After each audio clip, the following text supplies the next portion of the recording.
You may have realized that being healthy feels different than it did in the past now that you're over 50. If you want to maximize your health potential but don't have time to read through overwhelming pages of Google links, this is the show for you. Welcome to Healthy Tips After 50. We love doing the research, finding solutions, talking to health experts, and learning what works and what doesn't. Now, your host. She spent the last 25 years dedicated to feeling her best and is here to share her best findings with you, Susan Rosen.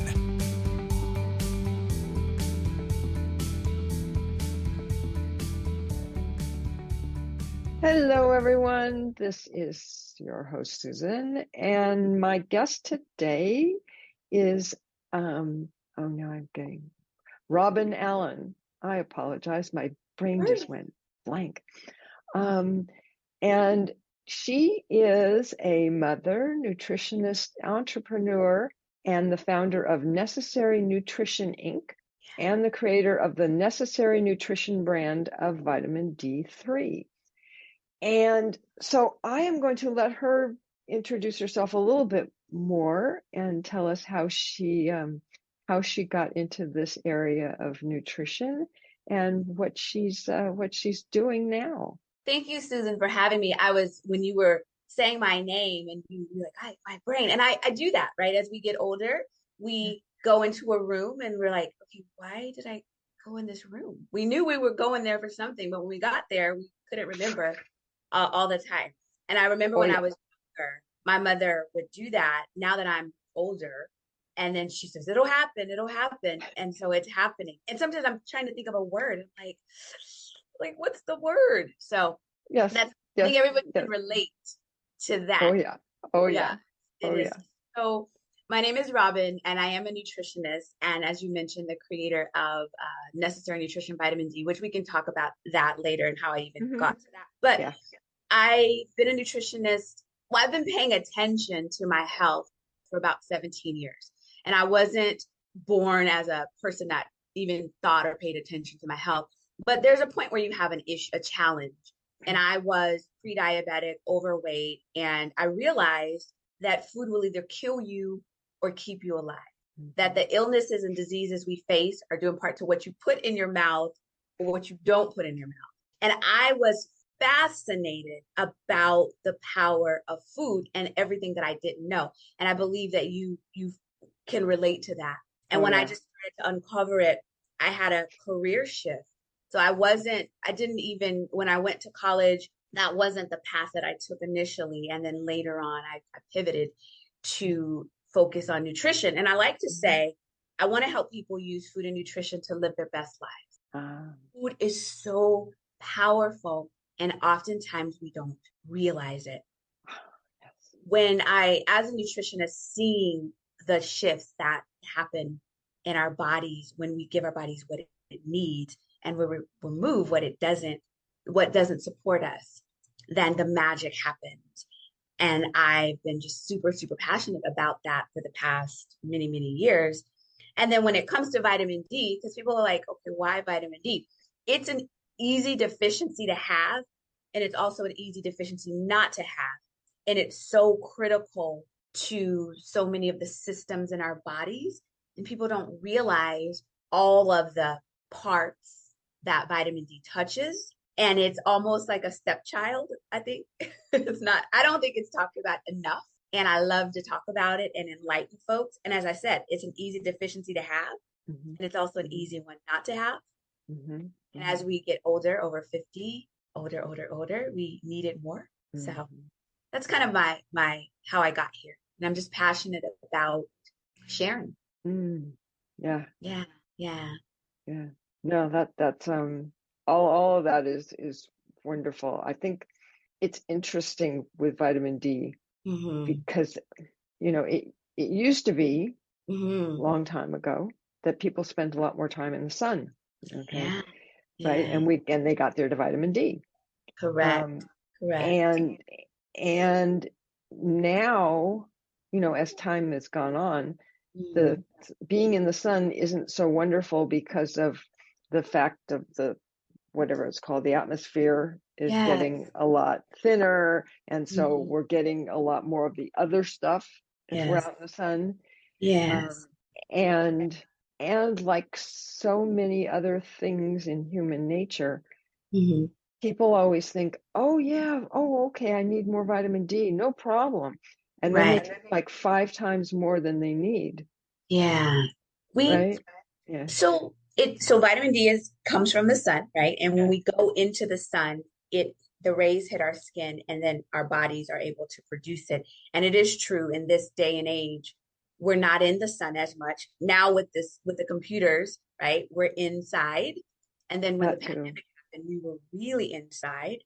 Hmm. And then so there's that challenge that we're not in the sun. And then there's things that the sun can do to damage our bodies, but it's such a powerful force, right, to give Right. us heat.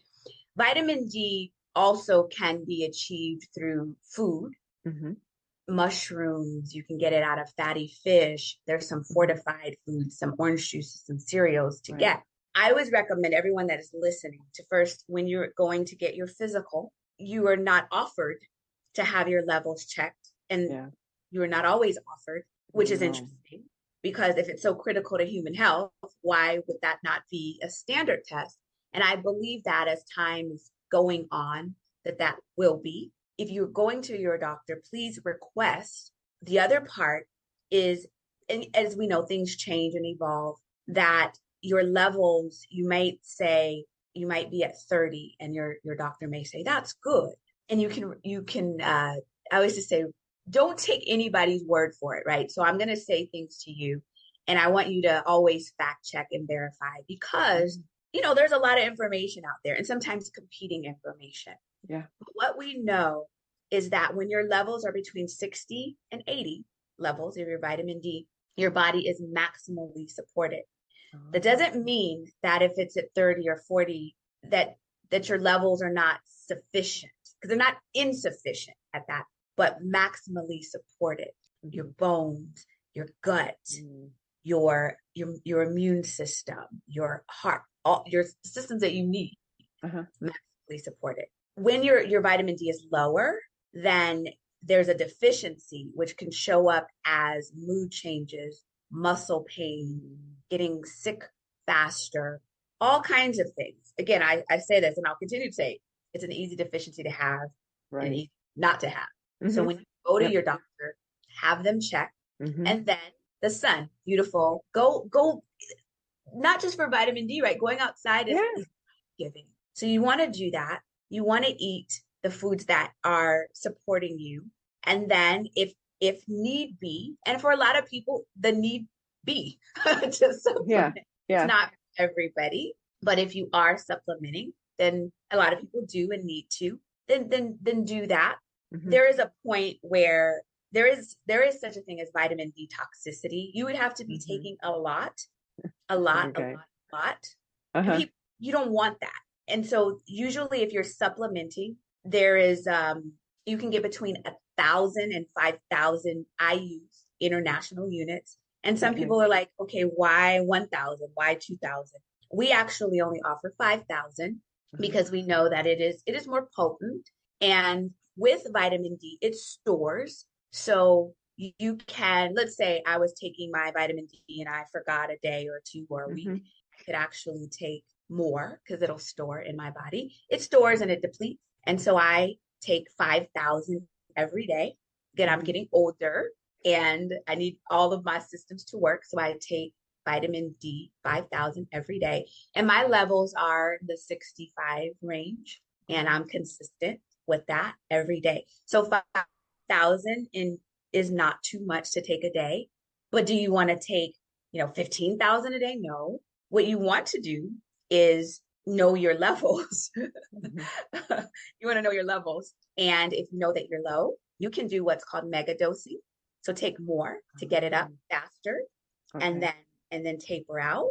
You are safe, generally speaking, if you're taking 5,000 units a day, you're good and you're maintaining. And there's several things I want you all to know about the different types and should you take it with K2, but I want to make sure that if you have questions for me, I don't want to just Yeah, no, I guess part of it is as well as you're talking. When we were talking about the sun, is number one, not everyone is efficient in getting vitamin D from the sun, right? Correct. Correct. And you probably don't want to be going out and spending a lot of time at high noon in the sun, right? And a lot of people, especially as you get older, that is the case. We become less efficient at producing as we get older. Right. And our skin gets thinner. Yes, it does. And so the sun, not just the vitamin D, but the sun then can create other issues. Yeah. Other issues. It's always this thing of something is good and something is bad, That's right? Right. Absolutely. That's life, right? Right. I always think about eggs. People are like, no, don't eat eggs. People are like, yes, eat eggs. I'm like, yes or no to eggs, right? So there's always this, you have to look, because this is the thing. There's something that's good for some people in certain cases, and that same thing is not good for certain people. That's right. Yes. Exactly. And we have to figure out, based on who we are, what we need in our goals, what works for us. And there is no one size fits all. I would say this, though, when it comes to food and nutrition, and I actually want to, if I may, define what nutrition is. And what it's not, I was actually going to suggest maybe we pivot a little bit more to a broader nutrition and not just be on so much on the vitamin D. Because I am a nutritionist, so I love talking about food. And so think about this. Oftentimes when we eat, and something may be yummy to our tummy, right? We enjoyed whatever we had. Didn't necessarily mean that our body received nutrients from it. So when nutrition is designed for the purpose of building and repairing our bodies and for growth at a cellular level, your cells must have certain nutrients in order to do the things that you want your cells to do and protect you from harm. So if our cells are not receiving adequate nutrients, then we're stifled. And then when we're in such an environment that when you breathe, you have toxins and all of that. So we want to do the best that we can to give our cells all of the armor and the power. So when we eat something, our body takes it, if there are vitamins and minerals available in that food, and puts it in and then buffers our cells. But if we're eating something that is lack of nutrients, does not have nutrients in it, then what does our body have to use? And oftentimes with the food today, a lot of it is void of nutrition. Even some of the fruits and vegetables, if this makes sense to you, that fruits and vegetables, phenomenal, key for the nutrients for our bodies. Key, right? So important. It used to be 5 a day. Now it's 7 to 13 servings a day because, right, the food that is grown, the soil is different.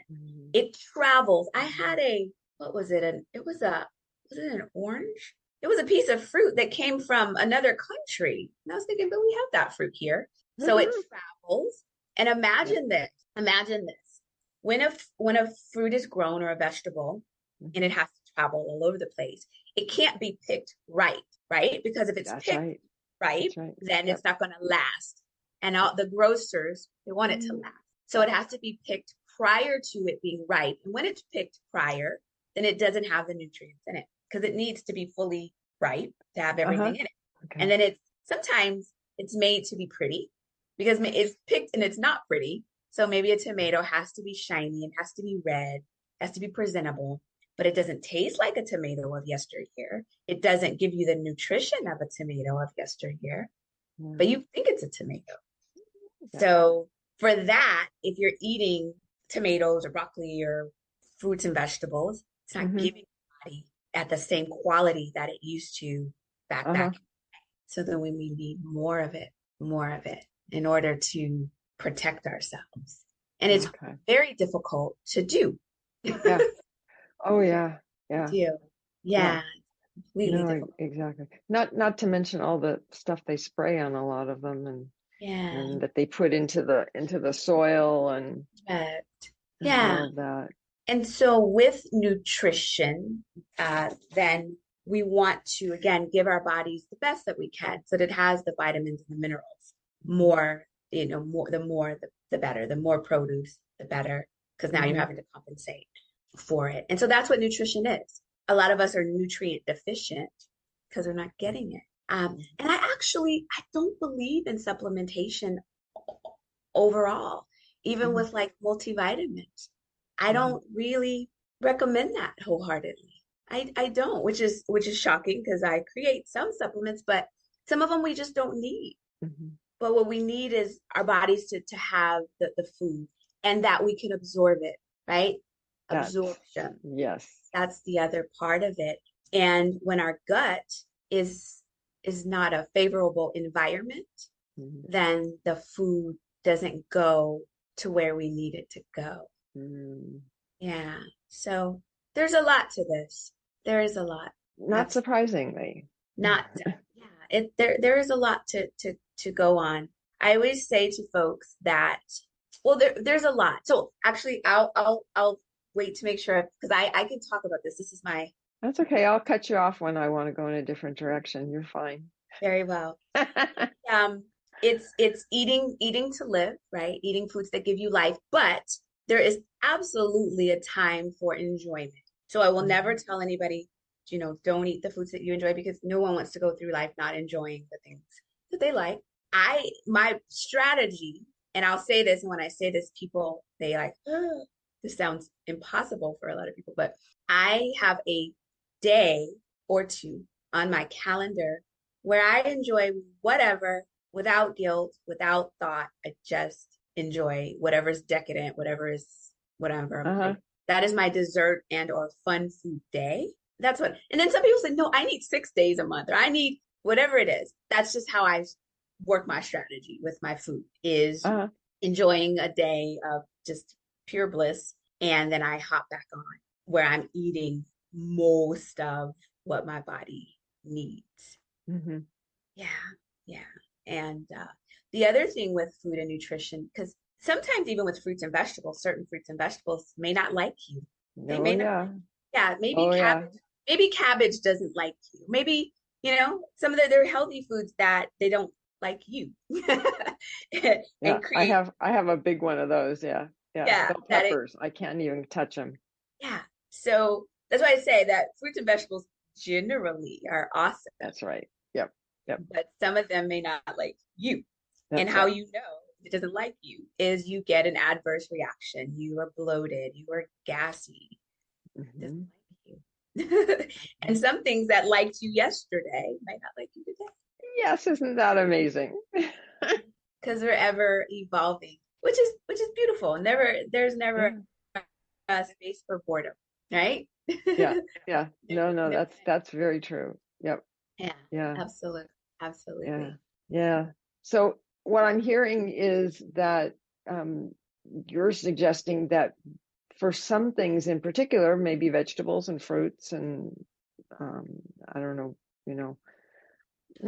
probably not desserts, but that we actually eat. Sorry, it's that time of year and the sun's coming through the good sun. Yeah.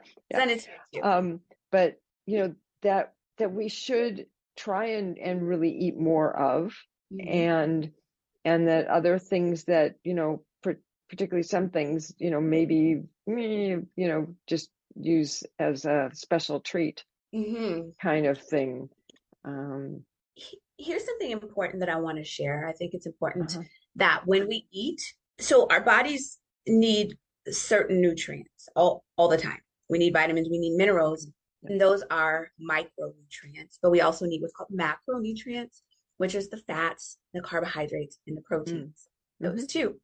And I would encourage everyone to, when they eat, that they are having with their carbohydrates. So if you're having toast or oatmeal or pasta, that you also include a protein and or good fat with that, because it helps the blood sugar. It helps muscles. It helps even with weight management. So yeah. And a lot of times we don't know that. The older we get, and it depends. I hate saying the older we get, but it just depends. It depends on our lifestyle and what we do, what we don't do. but maybe we don't move as much, maybe, and our body is not able to process the carbohydrates into energy, and it may turn into sugar faster and store as fat. But when we're having that protein and that good fat, it helps to balance it out. And it just, all of those nutrients, they belong together so that it does the best for our bodies. Yeah. Okay. So if you're having oatmeal and you throw some walnuts on there, or if you're do an egg, or some people do tofu, it just depends. But those are protein sources, the egg, tofu, or the walnuts have protein in it, good fat, you're combining it. Yeah. Yeah. It's good. Does the body good. Yeah. Yeah. Are there any, just out of popped into my brain here, are there any things that you shouldn't eat together? So that also depends sometimes on biochemistry, right? So sometimes okay. don't so it really just depends. Sometimes you're saying don't eat fruit with certain things. It really depends on you and your gut and your makeup on what you're doing. But generally speaking, I want folks to know what to eat together, so that it best supports you. And again, back to what you shouldn't eat. I'll tell you this: your body will tell you. It will tell you when it doesn't like what you're doing initially. But if you keep doing certain things, it may get used to it, and you just think that it's okay. What's interesting, when it comes to dairy and gluten, now today they've become allergens in our bodies for a lot of people, not everybody, because of the way that they're being given to us. So when it comes to gluten, because now it's a crave, everything gluten free. In years, in the yesteryear, I say that wasn't a problem. It didn't bother anybody, but now why?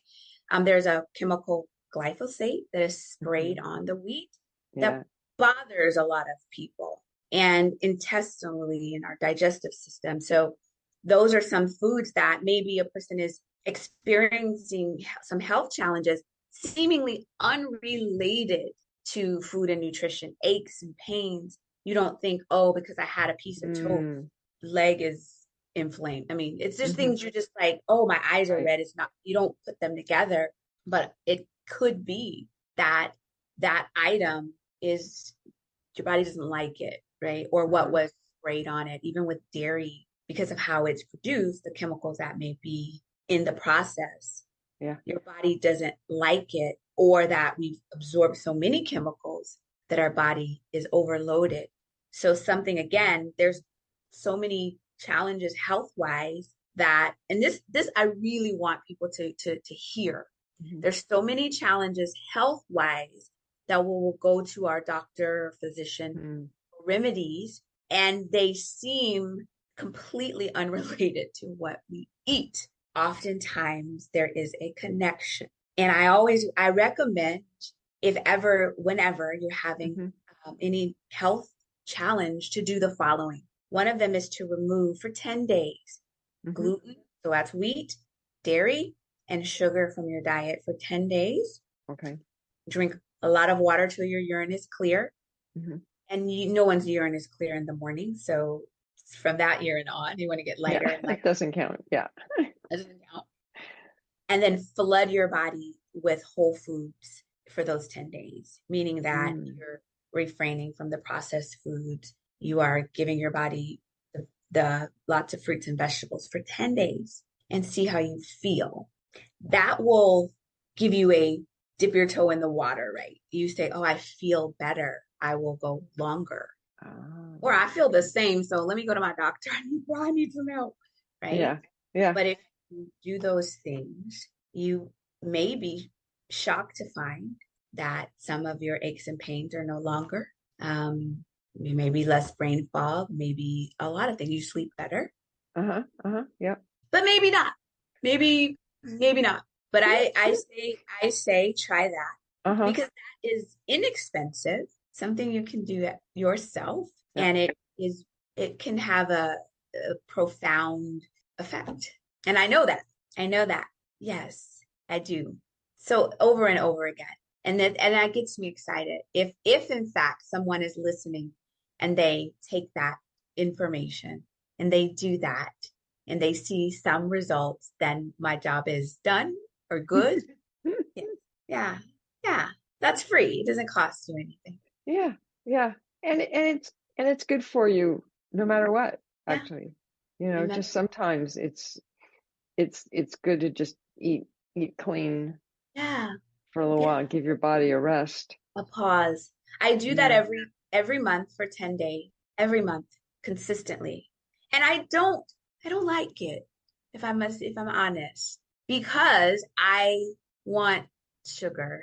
I Yeah. want bread. I want everything that I want, right? And then those Uh-huh. 10 days, I have to discipline and focus my mind. So that's fun, right? I get to ask myself, are you really hungry, or are Yeah. you, yeah. So it's a game that I can play with myself. Yes. 10 days every month. That is my recommendation. 10 days every month, hit the pause on your, yeah. Do you do anything like Um, Not specifically.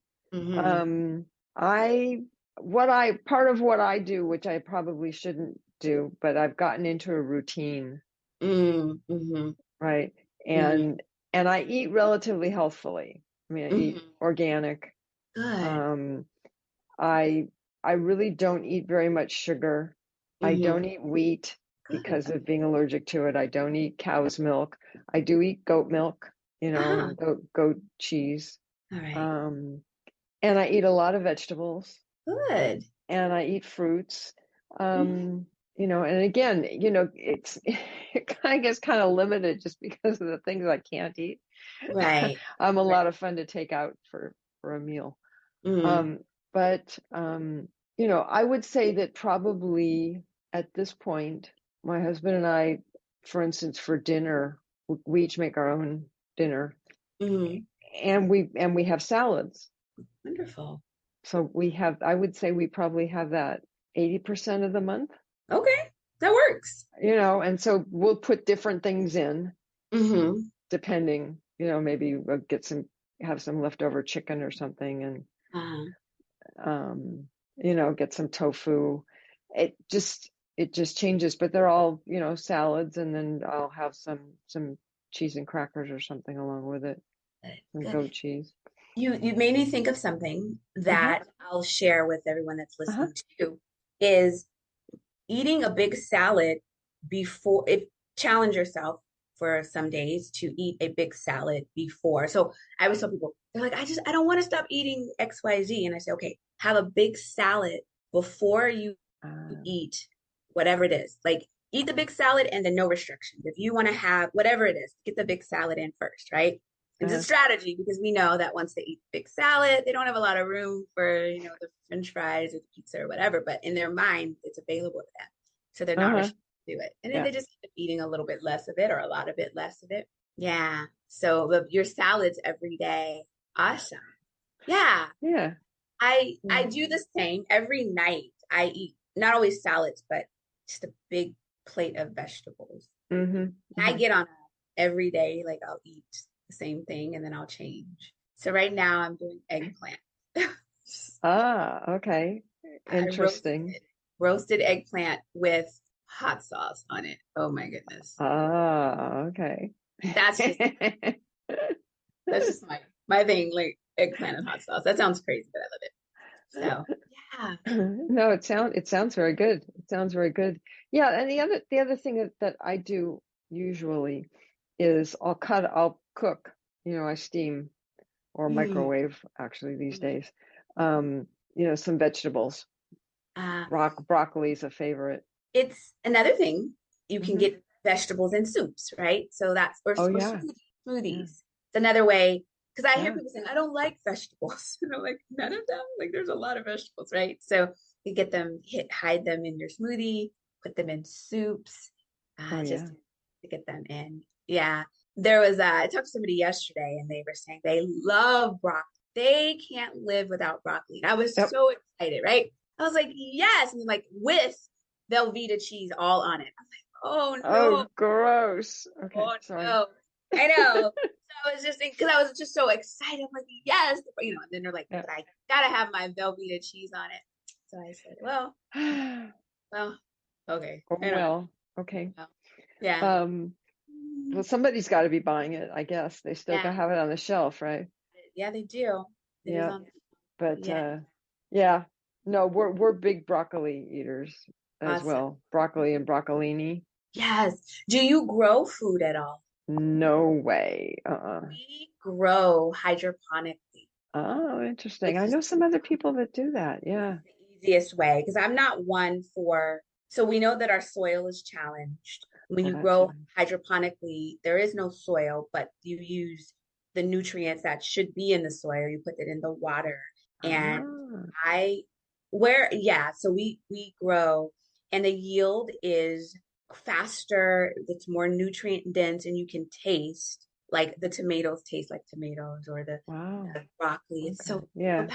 the only thing like hydroponically you are not able to do are root vegetables. Mm-hmm. So not like bulb onions or carrots, but we do green onions. Mm-hmm. Yeah, Hmm. yeah, Wow. love Yeah. it. Awesome. Yeah. Yeah. Yeah. I go a lot to the farmers market because there's one just down there Yes, twice a week. beautiful. That's So, another phenomenal point to make that if you mhm. all listening can get out to a farmer's market, Yeah. if not growing your own, right? They're Yeah. very fresh and efficient in delivering it to you and giving it to you vine ripened. Mm-hmm. Yeah. Important. Yes. Very, very Yeah. important. Yeah. And in season, you end up with the Yes. vegetables when they're in Yes. season Thank you, instead of, Susan, for saying that. yeah. Yeah. The other thing, this is kind of on the going back to the grocery store, but if frozen is oftentimes picked ripened because they're Yeah. freezing it so they Uh-huh. can let it mature on Right. the vine. Yeah. But farmers market's excellent. In season, vine ripened, freshly picked and available. Yeah. Yeah. Yes. Yeah. Very good. Yeah. And Yeah. a lot of the time, at least I know around here, a lot of the time it's actually less expensive than it is at the grocery stores. Not here. No, What part of the world are you? I guess I'd say. I'm in I'm in, Northern California. oh, okay. I'm in Southern California. Yeah. Yeah, So I it's, saw that. Yeah. and you find it they're less expensive. Hmm. Maybe. Yeah. Yeah. Well, I mean, not Mhm, everybody, but mhm. certain vendors. Okay. Very good. And it's all, and this particular one is all organic Mm, and, yes. And even and you can find healthier breads there. If a person is doing bread or gluten, out here anyway, there are fresh bakeries that come to yes. deliver. So so much value in the farmers markets for Yeah, sure. and For sure. it's just kind of fun too, especially if you have a family or, Yeah. grandkids or whatever it happens to be. Yes. And you don't have to do it every day. Just I only go like once a week. Yeah. It's awesome. Very Yeah. good. Very good. Very So, good. um, Yes. anyway, so we could go on forever. I mean, I know. I know with we all of this, could. I we know. could. We could, but we shouldn't. Right, exactly, exactly. So, is there anything, I don't know, I had gotten, little couple little notes and stuff and Yeah. had talked about food addiction and Uh, emotional eating because we all get into that, huh? yeah, We we can do. talk about that very quickly here and I can say this, and Mhm. this is what I want to say, is that oftentimes if a person has challenges with food and feelings, Hmm. I get clients when I was actively working as a more of a one-on-one Mhm. that would have some challenges with food. And immediately you feel or you think that you need a nutritionist, which is not the case because food and feelings. So nutritionists work with food, but not food with your feelings, right? So Yeah. I would say that that is more of a therapy, Okay. a psychotherapist, a therapy. Hmm. Now, having a therapist and a nutritionist can be a good marriage, but I always want people to understand and not expend money that they didn't need to, thinking that a Hmm. nutritionist can solve that Hmm. problem. We cannot. Yeah. We Yeah. cannot. We can recommend good mood foods. We could recommend foods that are functional foods that function in your body and your mind and your brain. But we have, as humans, we have a lot going on, and being able to uncover that at the root level, the root cause, Right. that's not what we do. And but if I had a dollar for as many people have come to me with those challenges, feeling and believing that a nutritionist was the remedy for that, and it's not. And the challenge with food is that there are addictive patterns and behavior, but it's something we have to do to live, right? So if we are challenged by alcohol or any other thing that we maybe have some unsavory relationships with, you don't need them to live. You don't need alcohol to live. You don't need, but food you do. So then how confusing is that, right? It's that thing that you go to for your release and your emotional comfort, but you also need it to live. And that's a very, very complicated relationship. Very, very complicated relationship to which a therapist with a nutritionist can help support you. So that's what I want to say about emotional eating, is that that's not my expertise. And it's true. And I just want to say that loud and bold because I want everybody to know, unless the nutritionist is a therapist too, that's not expertise. Yeah. No, exactly. And then what happens is people feel like they've failed the person. Okay. And but it wasn't the right pairing. And I want people to not go through that. So that is my emotional eating stance. Yes. No, and that makes perfect sense, and we're not talking about people who just when something, I don't know, they have a fight with their boyfriend or their girlfriend or something, and they go and eat a big dessert or something like that. That's not what we're talking about when we're talking about emotional eating. Correct. This is something that has an actual definition. Correct. Yeah. And a physical and emotional part. And even the eating disorders, the binging, the hiding. I know people that they eat in the closet. So really that they eat healthy in front of everybody.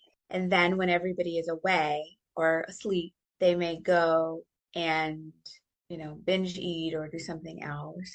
And there's a shame to it for some. Yeah. There is a shame to it. Food, like I said, food is so complicated. It is one of the most complicated relationships that we have. And when I started doing this career, I didn't realize how complicated it was. And it's very personal and it's very intimate, right? With people and their foods. And part of why I stopped working with clients directly, honestly, if I'm being honest, is I'm an empathetic person. And what happened was because when you're someone's nutritionist and you work with them, you understand their pains and their family and their challenges. And you get that.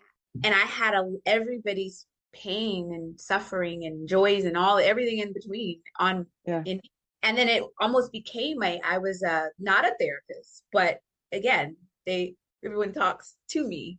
And I thought, oh my goodness, this is a lot. This is a lot. Yeah. So I did step away from one-on-one, but I did it for more than 10 years. Well, you paid your dues. I did. And I still, what I love to do is I love to do things like this where I can share. Yeah. And then, but I'm not absorbing everything. Yeah.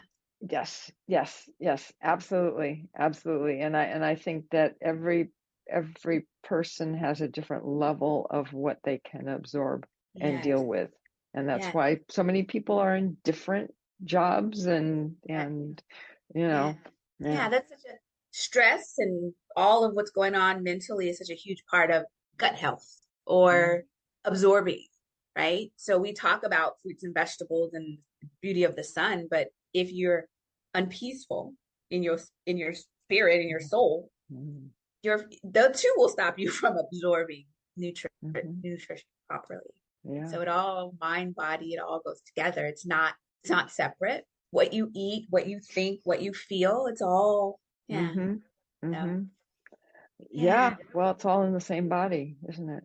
In the same body. So yeah, it's been such a pleasure to talk with you and be here with you today. And I do hope that your listeners are able to take some information that they can use. Oh, I'm So sure. I'm sure. I think we talked about some very important issues. Yes. Especially having to do with food and our relationships to food. Yeah. For sure. Very good. Well, thank you very much for coming on. And I am going to say my usual, which at the end, which is that neither of us are doctors. And what we're talking about is not to be seen as medical advice. And if you are having any of the issues that we've been talking about, please go to your doctor and or some other kind of medical professional. Correct. To get some support. Very well. And with that, I will say what I usually say, which is that I will see everybody else next week. Very good. Thank you so much. This has been Healthy Tips After 50 with Susan Rosen. To stay on the cutting edge of the most effective health strategies, subscribe to this podcast and let us know what you thought of the show with a comment or like on iTunes. Visit healthytipsafter50.com for this episode's show notes, more resources, and free offers.